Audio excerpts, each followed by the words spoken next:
Well. Good morning. Buenos dias, mi amigos. It is November 25th, 2024. Welcome to today's live stream. Hope you all had a great weekend. You are well rested, that you are ready to jump into this market. And if not make some money, at least try to make some money. How about that?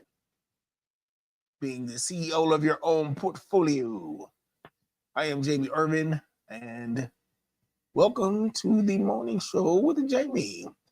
For our pre-market, we have last reported for Dow futures is up 0.88%. The S&P futures is up 0.74%, and the NASDAQ futures is up 0.86%. Our Dow futures gained 300 points Monday, following Trump's pick of Besant for Treasury. Europe last reported mostly up. FTSE Milano is the only one down 0.17%. Asia is mixed but mostly up. HSI down 0.41%, and Shanghai down 0.11%. Last reported, all of our indexes were up. Dow Jones Industrial Average up 0.97%. S&P 500 was up 0.35%. And the NASDAQ was up 0.16%. Russell 2K was up the most, 1.80%. And as of right now, the VIX down 3.35%. So we got plenty of things going on currently. Okay. For earnings, we actually this morning had a couple things that were reported, but Bath and Body Works is probably the main one. After close today, Zoom is reporting. As far as tech, I highlighted Simtech and Agora as the ones that I will be also taking a look at and just watching those after close today. But obviously Zoom is the big dog over there. Tomorrow before the open, analog devices in terms of tech, we got Dick's Sporting Goods, Macy's, Best Buy, and Kohl's are obviously, and Abercrombie and Fitch. They're reporting before the open. Burlington Coat Factory is in there too. So we have the retail space is definitely represented tomorrow before the open. With that being said, I don't know who trades sector ETFs or if anybody does trade sector ETFs, but XLP is consumer staples. XLY would be consumer discretionary. So I'm not sure which one these fit into in terms of those two, but I would imagine consumer staples. But I'll be looking at those two ETFs to see what happens between today and the next couple of days. After close, we have some more tech, which is Dell, CrowdStrike, Workday, Autodesk, Hewlett Packard, Umbrella, Ella, A. We got 3D Systems and Nutanix. So we got quite a bit of tech that is still bringing up Tuesday after close. And then we actually got some stuff on Wednesday that I'm not familiar with. I'm not going to lie. Have not heard of most of these. We had talked about in the previous stream, I believe we were talking about NVIDIA and how, no matter what happens with NVIDIA, the investors are probably going to be expecting big numbers year over year, quarter over quarter. Might be hard to sustain, but I was saying that NVIDIA is not going anywhere because the data center space is growing.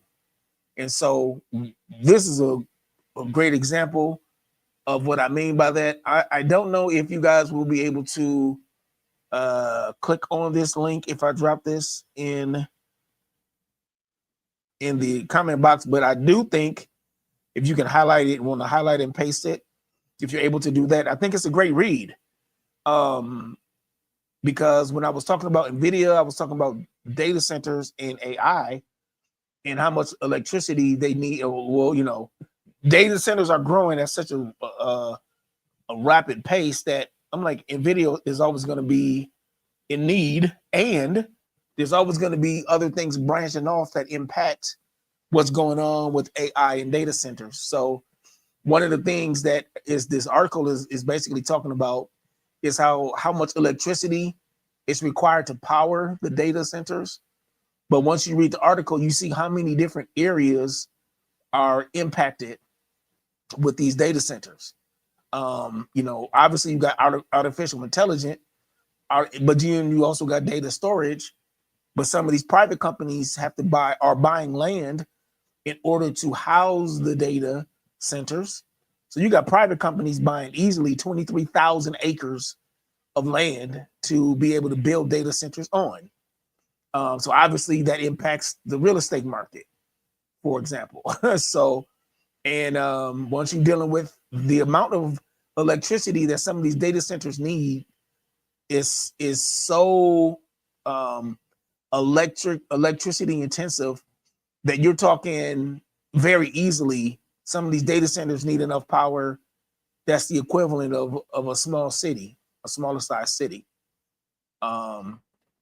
So this is an article that I think is really good if you're not familiar with data centers, but you may be looking for opportunities in areas that are impacted by data centers, AI, things of that nature. I think this is a good article to give you some information on that, on those spaces. Because once you start reading the articles, if you've been with us for any amount of time, you'll probably just start thinking of tickers that you can start looking at that will probably be impacted by this type of information.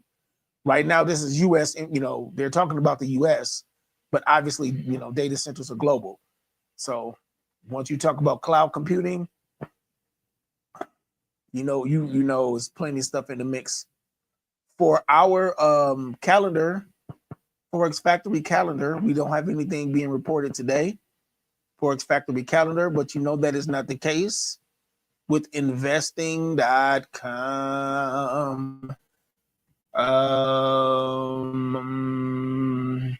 Alyssa, I sent you, I already pasted the link to one of your 97 Telegram names. The investing.com report information is, so at 8:30, 1 star, Chicago Fed national activity for October. All right. Chicago Fed national activity for October. That's that was at 8:30. Dallas Fed manufacturing business index for November. That is also a 1 star.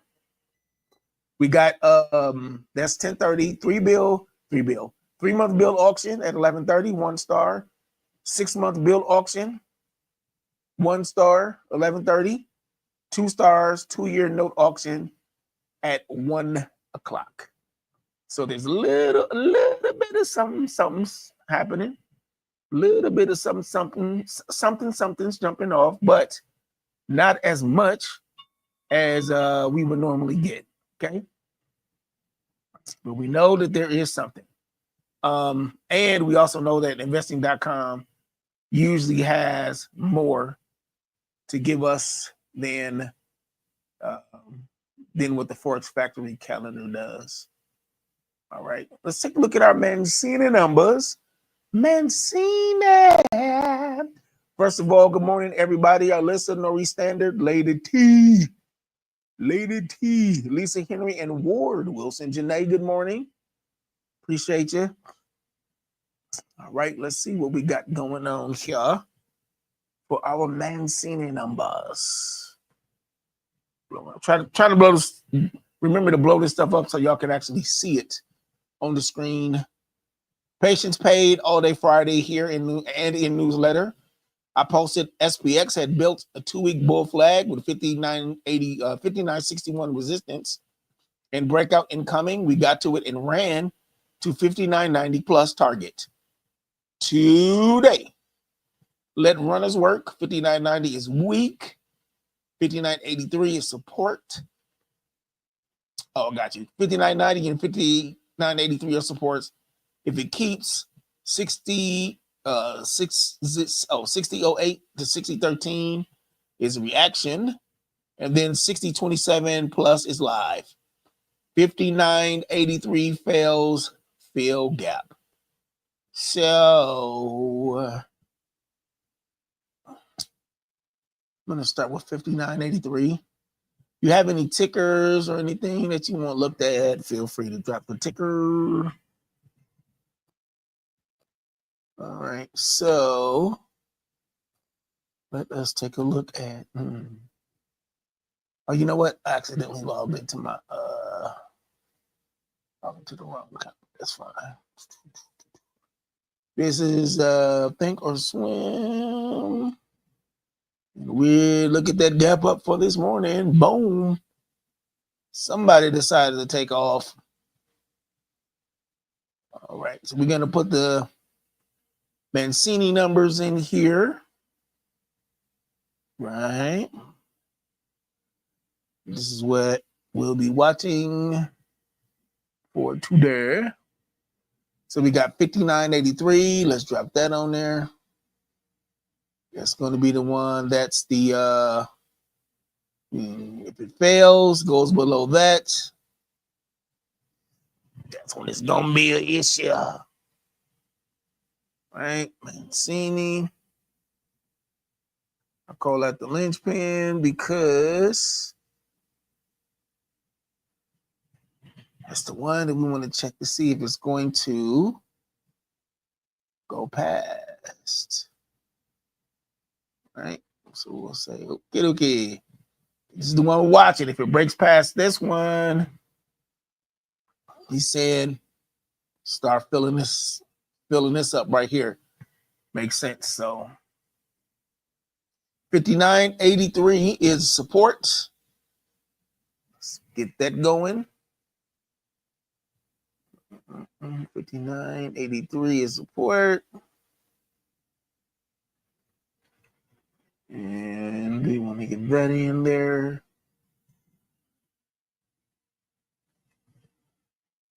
And I'll just say support.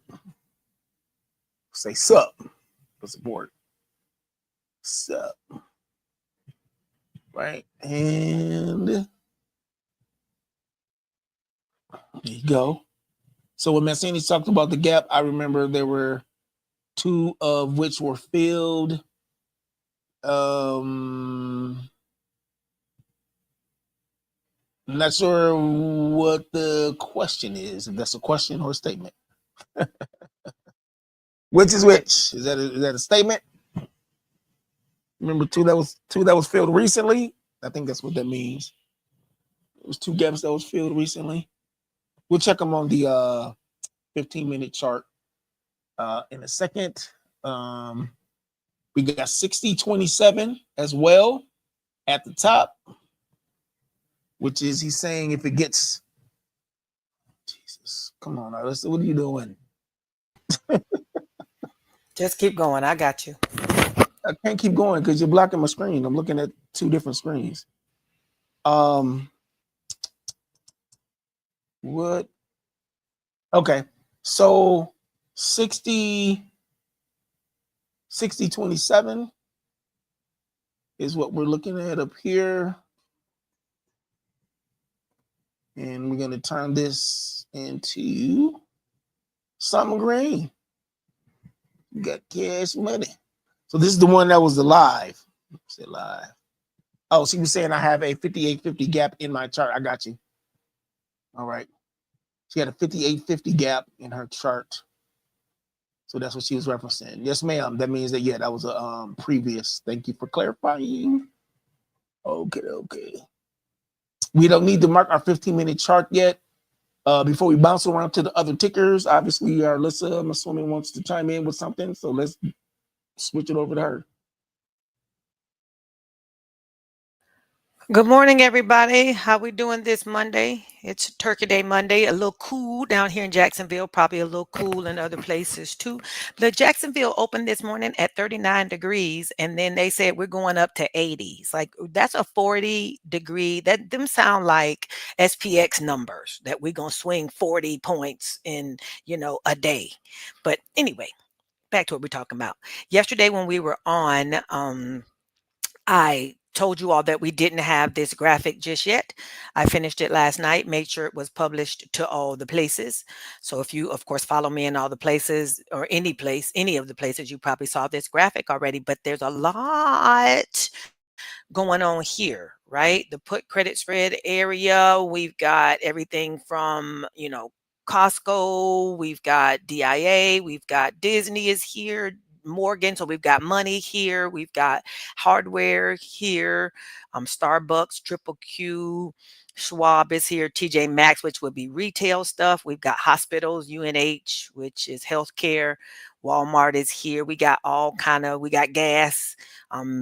We got beans, greens, potatoes, tomatoes, you name it. We got you name it. I didn't even sing the song. Y'all should give me some credit. I didn't even sing it. I wanted to, but I didn't. I didn't sing it. Okay.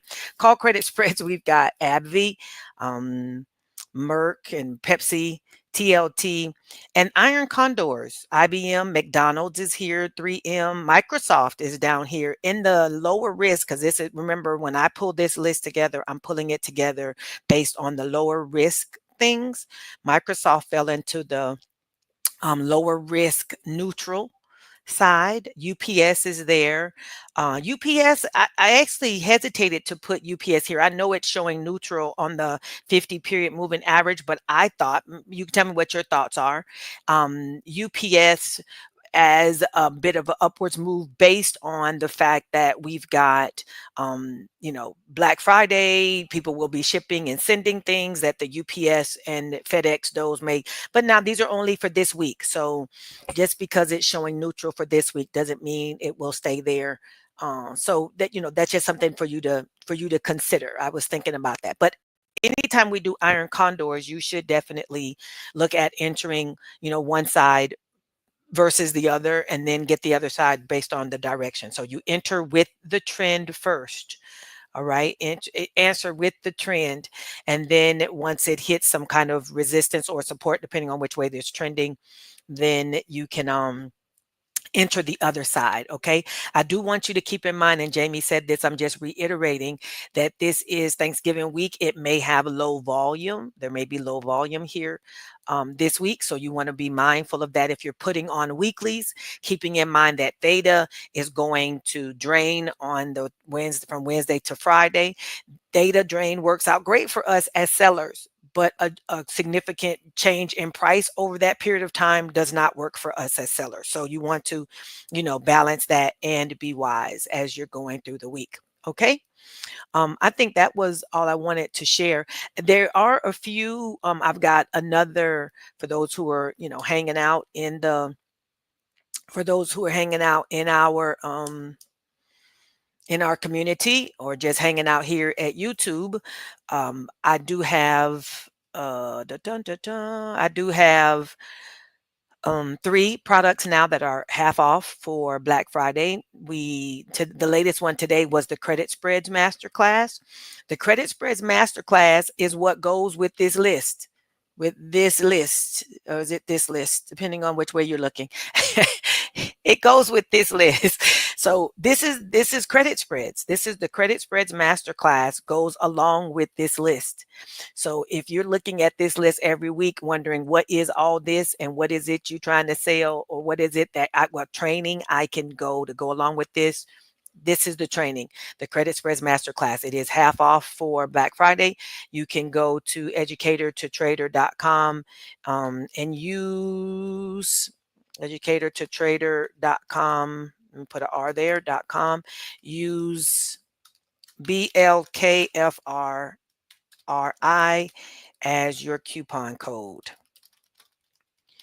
to get the ones I've shown the SPX training, that full SPX training, the wheel strategy, is there, as well as the credit spreads now, credit spreads masterclass is there. All of those are 50% off for Black Friday.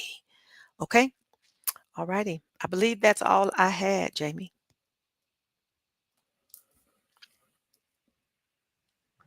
All righty. BLKFRI, people. 6 letters. All right. So don't forget, we are at 60-20, 6,020 and 25 is the high right now. We're at the all-time high levels when it comes to SPX. So there's a whole lot of everything that we need to be aware of as it relates to what could possibly happen up here. This is, new territory, needing to find seller levels, etc. But so for today's gap up, we got about. Alyssa, what are you doing? For today's gap up, Stuff is showing up on the screen. You had what was on the screen was my graphic. That's not what you wanted. That's what you were talking about. So I took it off. I have no idea what you're doing right now, Chief. Okay. Take your hands Well, off of the mouse. I cannot. Sorry. And as you just said, Chief, yes. So I cannot take my hands off of it just yet. But Back away from the PC. No, I got you. I got you. Oh, you were trying to take off the Black Friday? Yeah, no, I was trying to take off I had the graphic with all the trades on it was still on the screen, and you were talking about a chart. So no, that was already gone. That was already gone. I had already switched those up. I got you. Continue. So Mancini has these 60-27. He has 60-27 live, which is up here. So that's one of the targets that's above, basically saying that it could go higher than that. We already broke the new 6,008 to 6,013, which is where he was saying if it keeps 6,008 through 6,013. So we're up in the rafters, in the nosebleeds, if you will. So this is something to watch for right now. Okay. We will keep a lid on this. I will get back to SPY in a second. We did have a request for NVIDIA. So let's check out NVIDIA. All right. And I'm going to clear this drawing set here. So this is not a problem in terms of charting, but it is something that I will highlight as interesting.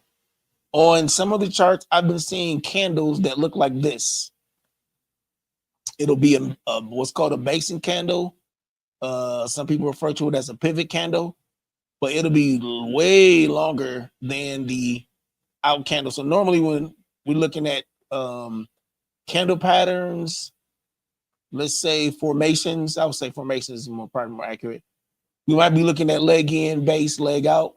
And usually the small candle in the middle is the one where we look to be the one for indecision, right? That represents just some type of change between the in candle and the out candle, especially if it's in the seller zone or in a buyer zone, leg in, base, leg out. So this one normally is going to be smaller than these two. I've been seeing on quite a few charts where this base candle, and obviously this is all price action, but the base candle is not small at all. Some of the charts I've been seeing recently, the base candle was almost as long as the out candle, or the intro candle, but the out candle was the one I tend to pay attention to more. And I'm just highlighting that because it makes it weird to chart when you have such a large candle, depending on how, where you came from when you charted. Like naturally, we would be charting this leg in, one in the base, two in the base, leg out. Some people probably would chart it this way, right? And use this as a small leg in. But that base that price action was so, I guess you could use the word dramatic, volatile. whatever word you want to use, last week, that it showed up kind of weird on that. Alyssa, how do you normally? Well, I don't. You don't chart it the way we probably normally chart it with IWT. But what do you think about those base candles that are longer than the out candle? So that goes back to my 1, 2, 3s in strat. So I mean, I keep that in mind, but I still would show that candle that you have there, that green, as your support, and that bigger candle, the one you're talking about, the red one, would just be a 3. So until like the last candle now is a 2 down because it is now outside. So the next to the last candle is a 1 because it's consumed inside of the previous candle. You with me so far? No, actually, what I was going to ask you to do was explain that for those of us, as though Okay. everybody don't know what the strat is. Okay. Okay. So the strat has numbered candles 1, 2, and 3. A 1 candle is basically inside of the previous candle. Let me see. I need to put my picture back on the screen so that way people can see my hand motions. So this is a 3 candle would be like this big, and a 1 candle would be in the middle somewhere. So it's not being, it's not outside the top or the bottom of a candle. So that would be the 3 candle. The 3 candle would be that one, the big one that you were just mentioning. I'm bringing it back to the screen now, I believe. That 3 candle would be the big one you just mentioned, right? The big one that's the highest, that would be a 3. And the candle, yep, that one is a 3 candle. And the one next to it now to the right, that would be a 1 candle. It is basically confined inside of that 3. So a 3 is outside of the top and bottom of its previous candle. And then once you have a breakout candle, which is the last one, it's basically it broke out to the bottom. That's called a 2 down. That's an indication that it's maybe more downside going, and it will go down as low as, well, the next target could go as low as the bottom of that green candle, the bottom of that doji to the left. That one, yes. So that the bottom of that candle, the low of that candle would be the target, would be the next target there. So you got a 3, 1, and a 2 down. Once that last candle went lower than that previous candle, once that one went lower than the one before it, that was the entry place going down. Okay, thank you for that. So, well, then if we are charting this according to, let's say, buyer zone and seller zone, as in how IWT would chart it, then how does that change the perception of this? In other words, if we were charting this according to IWT, what would we be doing with these lines based on this candle? Or would we not be? We would have to be marking it somehow. Right. So I would mark the open of that big candle, the 3 candle. I would bring that line down to the top of the box because you see a bunch of different ones that also hit that same, they're kind of like in that same area. You're saying you would bring this line down here? Down to there. Yep. What? Yep. Now Okay. you could do 2 lines. I mean, of course, remember you're doing the distal and the proximal because Oh, I that's still, right. But this is I all-time remember. highs as well Yes. So right yeah, now. I would put it at the top of that box because you see there's 4 or 5 candles before that have the same like general area where it's reversed in that area. So that to me would be a good resistance. It can go as high up as 152, of course. So if you were marking proximal and distal lines, you could mark the other one too. I don't generally mark 2 lines, but if you mark 2 lines, you could do that. You could do 2 of them, that one, yep, and then put the proximal back down to the box. All right. You could do that. So that still gives you your sell zone resistance area, however whatever phrasing you use as it. And then now where the price is currently now is in a buy zone, right? And you've got the buy zone marked pretty good. I probably would put that doji line below the box, but that's very only a little bit of distance. The doji line below what box? So the line, I would bring that line no up That next, the little green doji, I would bring the line with that one below the doji. So the line, yep, that one. I would bring that line below the box. That's not where it closed. Okay. So why would you bring it down there if that's not where it closed? Because that's where it dropped down to an opened. That was the opening place. So that would be that day's open was there. I would do it there. Either place I think would be fine. I don't want us Okay. to split hairs. I think that's splitting hairs on if you're in that area, this is the sell zone area. I mean, the buy zone area. I got you. All right. Yeah. Thank you for that. We cannot split hairs only because I'm mostly bald. So I'm not. I've got lots of hairs to split, but so we will be splitting your hairs, if anything. I okay. And I shave you. don't like to do that.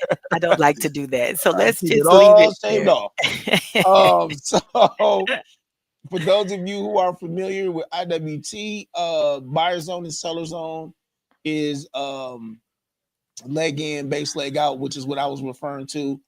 The strat with the numbers is something that's totally different. But the point I'm highlighting is there's different strategies that can be used to draw the same conclusion. But the important thing is being aware of where the zones are. That's the most important thing is understanding where the zones are, where the buyers are sitting, where the sellers are sitting, and that nature. So regardless of where you place the lines, just understand what is happening. All right. So right here, there's buyers. Right here, there's sellers. So this is where we will be waiting to see what's happening in terms of whether or not this will turn around. This is, to me, pretty decent buyer zone right here. So greetings and salutations tomorrow. So for our purposes of what we're looking at right now, someone was asking about NVIDIA. As far as I'm concerned, these zones are close together. The seller zone and the buyer zone are very close together. No surprise there, because when you look at NVIDIA, of course, we all know that it has been on its way up. These retracements are these pullbacks are kind of small right now. Have been rather small lately. When it pulls back, it hasn't really been pulling back deep or anything of that nature. So, but in this case, I'll be watching NVIDIA to see what it does. See what ends up happening right here. So if it starts, blowing through here and not coming back up, this seems to be the next level that it will be trying to come down to. And it has not fully filled this gap right here either. Actually, a gap happening right here that is not completely full. All right. So it could very well come down there and get there and do something as well. Right? What is that? Well, 127. I'll say this. It doesn't work for me, but I'll tell you what I'm seeing on the chart. Let me say it that way.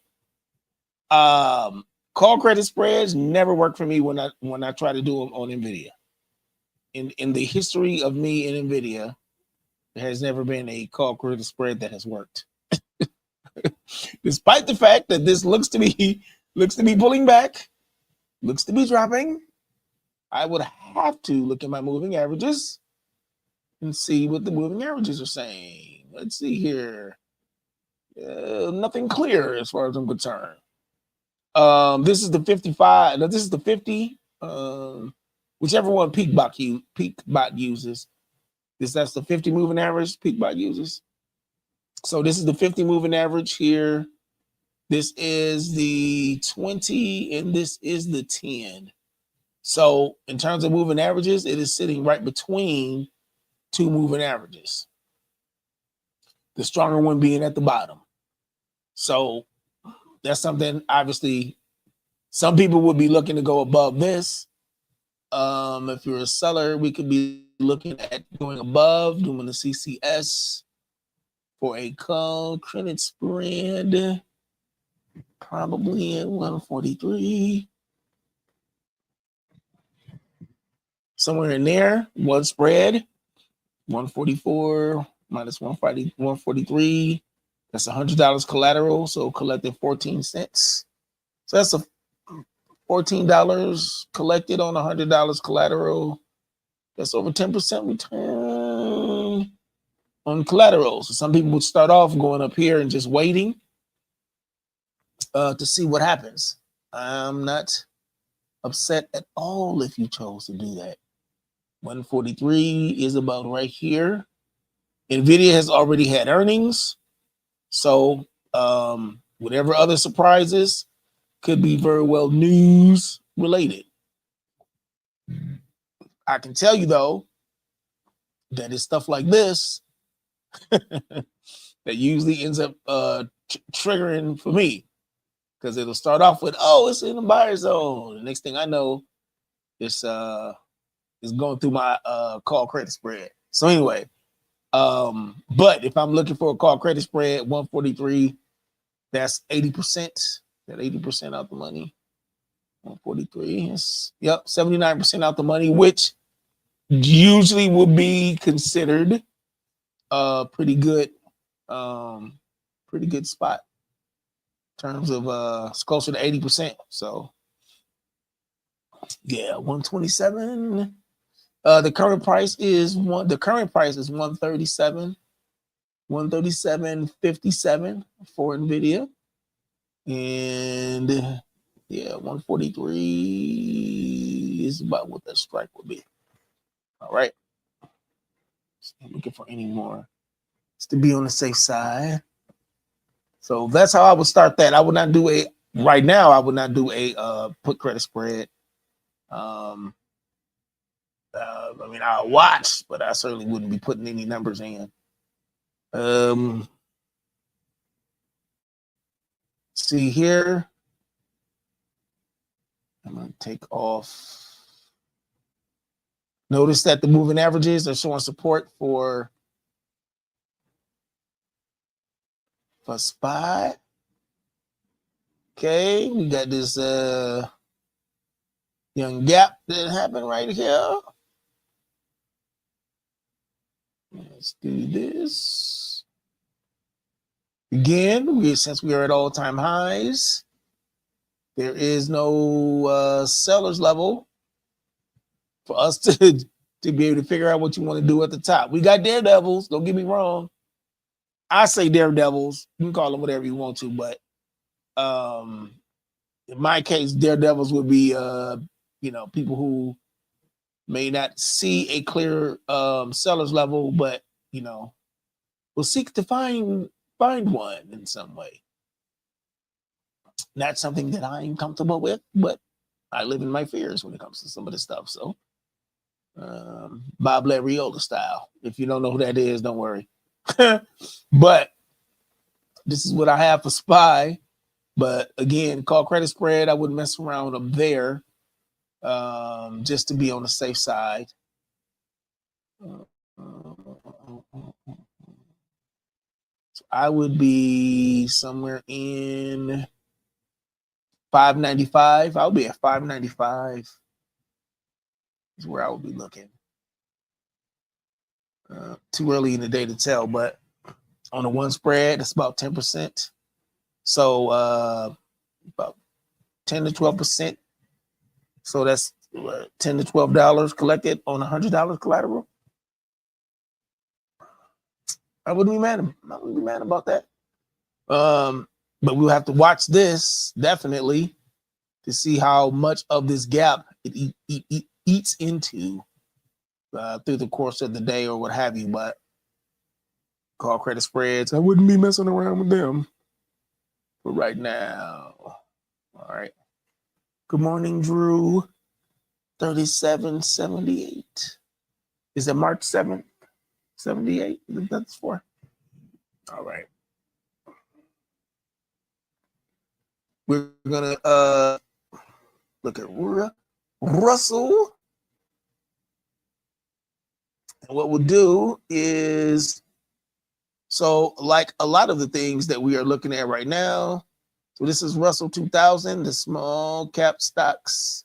If you're on, if you are on TradeStation, last time I checked, they did not have Russell. What they had was IWM, the ETF, which is essentially the same thing. At the time, they also didn't have SPX. You had to use SPY. Call right. So this just represents the gap up. And it is, most of these are pretty much at their highest point. I just marked it like the previous week and the previous day numbers, things like that. But I'm really going right here. Right, so the all-time high is 2446, and I'm just marking the 15-minute candle. Those who trade the breakout, the 15-minute breakout. Whoops. We're gonna do the 15-minute breakout for this will mark, as well as the one on SPX, and then we will keep it moving. Keep it moving, right? Hopefully, made some money last week. I got you some paper out the market.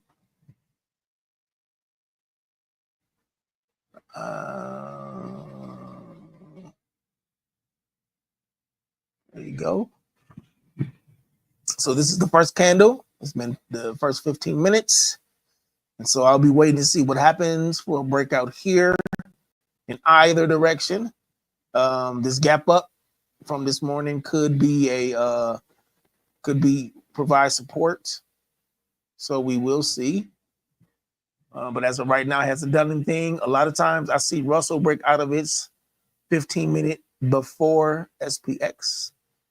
And so I actually do watch both of those. And this is the Russell.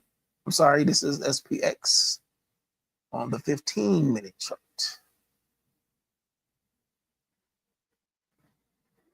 And keep having to change colors because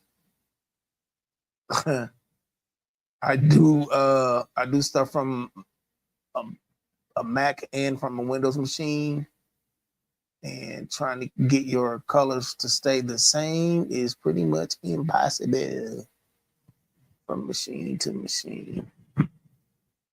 So this is the SPX. It has not broken out of its 15-minute yet. So this is where we will be just sitting tight and waiting.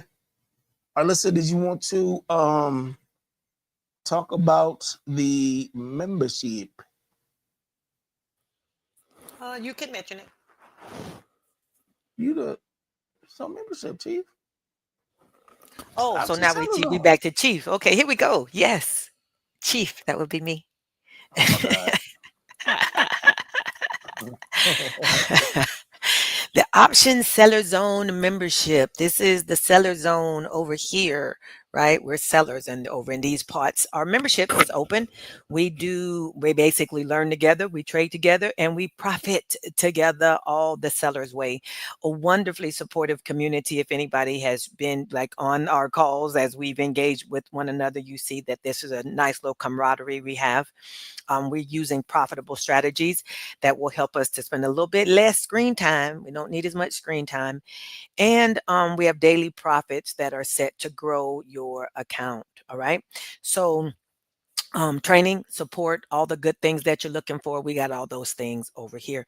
You're free and welcome to join us over at educatortotrader.com and go to the membership and come on and join us over there. We'd love to have you. All righty. Word. Educated to trader. Don't forget the number 2 there, people. That's important. It's a number 2 trader. Okay. Reason why I say that is because when AI does the captioning, they don't assume that there's a number 2. So they'll put a TO there. All right. So let's run back through to see what our latest numbers are for our indexes. Dow Jones Industrial Average, 0.99% right now. It is up. S&P is up 0.54%. The NASDAQ is up 0.41%, and the Russell 2K is up the most, 1.53%. The VIX is down 3%, 14.78. Our E2T daily declaration. By faith, I'm a wise and successful trader. I'm a wise and knowledgeable trader. I make smart and lucrative decisions for my portfolios. Money likes me because money is comfortable around me. It is drawn to me. Oh, by the way, before we do the E2T prayer, how is the chart and trade going, ma'am? Chart and trade is going phenomenally. We've done 3 sessions so far. I believe we've done We've done 2 sessions. This is session 3, happens tomorrow actually, because it's Thanksgiving week. So we're going to do session 3 tomorrow. Going a little bit deeper into options. We started with the options basics last week.